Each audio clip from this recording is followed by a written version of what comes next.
और दोस्तों, मेरा नाम राजेश बाबर है और मेरे सहयोगी एस्ट्रो कुलवंत जी। हम दोनों मिलकर ये चैनल रन करते हैं। तो आज बहुत ही एक सिंपल वीडियो बनाने जा रहा हूँ, गज केसरी योग। इसके ऊपर पहले भी मेरी बहुत सारी वीडियोस हैं, लेकिन आज कुछ डिफरेंट चीज आपको मैं बताने जा रहा हूँ और एक उदाहरण कुंडली भी लेंगे श्री महात्मा गांधी जी की, और उनकी कुंडली के अनुसार आपको मैं बताऊंगा कि गज केसरी योग पूर्ण रूप से कब फलित देता है। नॉर्मली आप बहुत सी कुंडलियों पे देखेंगे, हर जगह आपको गज केसरी योग देखने को मिलेगा, क्योंकि ज्यादातर ये बहुत बार जब बच्चों का जन्म होता है तो हर महीने के 8 दिन बाद गज केसरी योग बनता ही बनता है।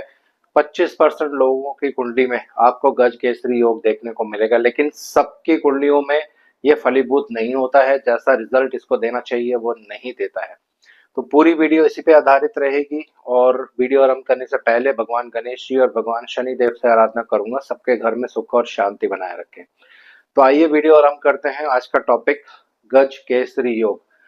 तो इसका मतलब क्या होता है? ये जब योग कुंडली में बनता है और प्रॉपर रूप से जब ये फलीभूत हो जाता है, तब पर्सन को नेम एंड फेम मिलता है, स्टेटस मिलता है, पैसा मिलता है, और शोहरत, धन दौलत, ये सारी चीजें, प्रॉपर्टी, सब कुछ मिलता है।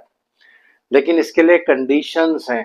बिना कंडीशंस के ये फलीभूत नहीं हो सकता है, यानी अपना रिजल्ट नहीं दे सकता है।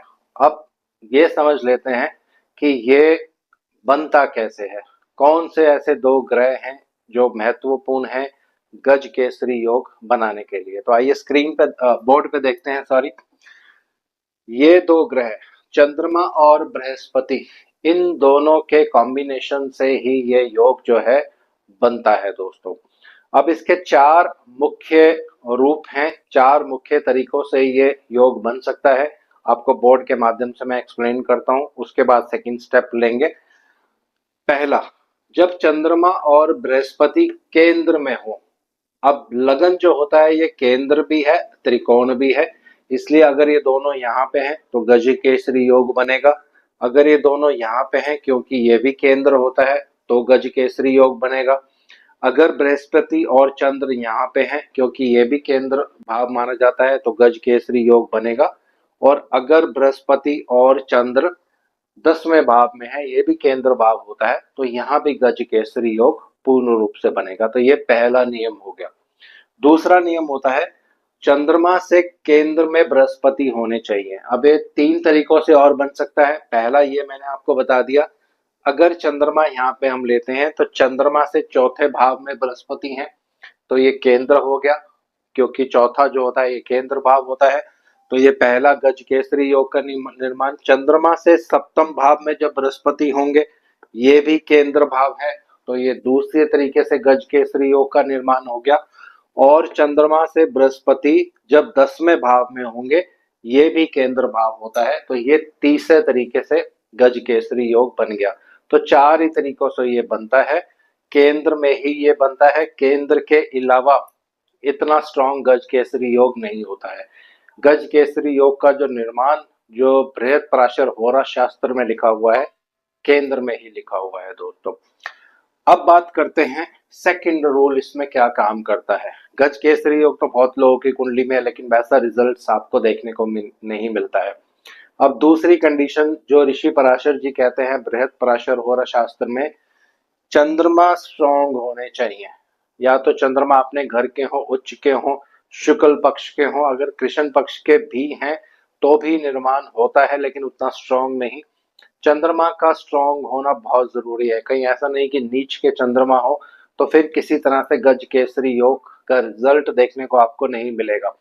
तो ये दूसरी कंडीशन है। चंद्रमा कुंडली में बली होने चाहिए, कर्क राशि में हो, वृषभ राशि में हो, मित्र राशि में हो, सूर्य की राशि में हो, स्ट्रांग होने चाहिए। शत्रु राशि में नहीं होने चाहिए, नीच के नहीं होने चाहिए, नहीं तो फिर गज केसरी योग किसी भी तरह से आपको रिजल्ट देने वाला नहीं है। ये दूसरा नियम है। अब तीसरा नियम है, बृहस्पति नीच के नहीं होने चाहिए। अगर गज केसरी योग बन गया और बृहस्पति नीच के हैं, या बृहस्पति पर बहुत ज्यादा पाप प्रभाव है, तो भी गज केसरी योग किसी तरह का आपको रिजल्ट नहीं देगा दोस्तों। ये तीसरा नियम हो गया। अब चौथा नियम क्या है? कि अगर गज केसरी योग पूर्ण रूप से बन रहा है, चंद्रमा भी स्ट्रांग है, बृहस्पति भी स्ट्रांग है, बृहस्पति पर किसी तरह से मेलेफिक ग्रहों का प्रभाव नहीं है, उसके बाद भी एक और रूल है, जब तक ये रूल एप्लीकेबल नहीं होगा पूर्ण रूप से उसका रिजल्ट देखने को नहीं मिलेगा। तो ऋषि पराशर जी यहाँ पे क्या कहते हैं बृहद पराशर होरा शास्त्र में, कि अगर गज केसरी योग कुंडली में बन रहा है, बृहस्पति पर शुभ ग्रह का प्रभाव होना जरूरी है। अगर बृहस्पति पर शुभ ग्रहों का प्रभाव नहीं होगा तो फिर इसका 100% रिजल्ट आपको देखने को नहीं मिलेगा, ये सिर्फ 20-25% ही अपना रिजल्ट दे पाएगा दोस्तों। ये फाइनल नियम है, ये आपको हमेशा ध्यान रखना है। तो पहला, चंद्रमा बलवान होने चाहिए, मित्र राशि में होने चाहिए। दूसरा, बृहस्पति नीच के नहीं होने चाहिए या बहुत ज्यादा मेलेफिक प्रभाव नहीं होना चाहिए। तीसरा इंपॉर्टेंट पॉइंट, बृहस्पति पर शुभ ग्रहों का प्रभाव होना चाहिए। अब इसको एक उदाहरण कुंडली से समझते हैं, श्री महात्मा गांधी जी की कुंडली से, जो एस्ट्रो डेटा बैंक में डिटेल्स दी हुई है उसके अकॉर्डिंग ही मैंने यहाँ पे कुंडली बनाई है। डेट ऑफ बर्थ और टाइम ऑफ बर्थ अगर आपको सर्च करना है तो आप एस्ट्रो डेटा बैंक पे सर्च कर सकते हैं, या हर सॉफ्टवेयर में भी इनकी कुंडली जो है वो मिल जाती है। जगन्नाथ होरा में भी इंदिरा गांधी जी की सॉरी महात्मा गांधी जी की कुंडली है, वहां से भी आप ले सकते हैं। तो ये इनकी कुंडली की प्लेसमेंट है। लगन में ही शुक्र है, साथ में बुध है, बहुत ही शुभ दो ग्रह लगन में बैठे हैं। दूसरे घर में शनि है, चौथे घर में केतु हैं, सप्तम में बृहस्पति हैं, 10वें घर में राहु और चंद्र एक साथ हैं, 12वें भाव में सूर्य हैं। तो जो हमारा टॉपिक है उस पे हम फोकस करते हैं, गज केसरी योग। तो पहला नियम, चंद्रमा, हमें सबसे पहले चंद्रमा देखना है। चंद्रमा केंद्र में है, 10वां भाव जो होता है ये सबसे स्ट्रॉन्ग केंद्र होता है, यानी शक्तिशाली केंद्र जिसको आप कहते हैं। ये चंद्रमा यहाँ बैठे हैं और अपनी ही घर में है। अपने घर में बैठा हुआ जो ग्रह होता है वो अति बलवान होता है, खासकर जब वो केंद्र में बैठा हो तो बहुत ही बलवान होता है दोस्तों। दूसरा, इनके साथ राहु भी बैठे हुए हैं, तो राहु जिसके घर में बैठते हैं वैसा ही परिणाम देते हैं। तो चंद्रमा के घर में बैठना चंद्रमा को अति बल देंगे, उनकी ताकत को और 3-4 गुना 10 गुना बढ़ाएंगे ही, कोई नुकसान यहाँ पे नहीं करने वाले हैं। हालांकि इसमें और भी बहुत सारे रूल्स हैं जो आने वाले टाइम में मैं आपको बताऊंगा, लेकिन अभी जो हमारा टॉपिक है वो गज केसरी योग ही है।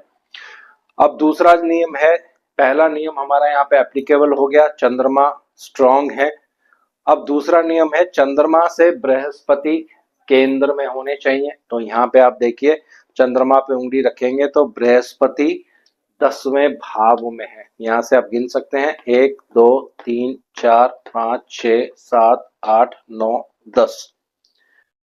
तीसरा नियम, बृहस्पति अपने मित्र मंगल के घर पे है, तो बृहस्पति भी यहाँ पे स्ट्रांग है, चंद्रमा भी यहाँ पे स्ट्रांग है।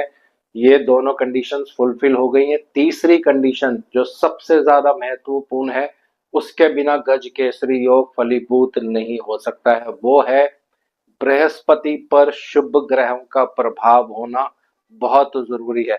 तो यहाँ देखिए, लगन के स्वामी लगन में ही है शुक्रदेव, साथ में अति शुभ ग्रह बुधदेव, एक तरह से लक्ष्मी योग भी होता है। दोनों की पूर्ण दृष्टि बृहस्पति पर है और ये गज केसरी योग को पूर्ण रूप से फलीभूत करेंगे। कब इसका रिजल्ट देखने को मिलेगा? बृहस्पति की महादशा में। और आप नेट पे भी सर्च कर सकते हैं, गूगल पे भी सर्च कर सकते हैं, एस्ट्रो डेटा बैंक पे भी सर्च कर सकते हैं। बृहस्पति की ही महादशा में महात्मा गांधी जी ने जो सारे इनिशिएटिव्स लिए थे इस देश को आजाद कराने में, ये सब बृहस्पति की ही महादशा में हुए थे दोस्तों। तो ये गज केसरी योग जो है इस तरह से रिजल्ट देता है, व्यक्ति को नेम एंड फेम मिलता है, स्टेटस मिलता है, व्यक्ति बहुत से लोगों में फेमस होता है, क्योंकि गज जो होता है ये हाथी को कहते हैं, केसरी जो होते हैं ये लॉयन यानी शेर को कहते हैं। तो इसका इस तरह से तात्पर्य लिया जाता है। तो बहुत सी कुंडलियों पे आप चेक करेंगे गज केसरी योग 25% कुंडलियों में आपको देखने को मिलेगा, लेकिन सबकी कुंडली में फलीभूत नहीं हो पाता है। ये एक प्रॉपर विधि है जिसमें गज केसरी योग आपको इस तरीके से देखना है और तभी उसका रिजल्ट आपको देखने को मिलेगा दोस्तों। तो आज इस वीडियो को यहीं विराम दे रहा हूँ। आशा करता हूँ सब कुशल मंगल होंगे। अगर आप हमसे कंसल्टेशंस करना चाहते हैं तो एक स्पेशल स्कीम हमने लॉन्च की है। अधिक जानकारी पाने के लिए दिए हुए नंबर्स पर कॉन्टैक्ट कर सकते हैं। धन्यवाद। जय शनिदेव।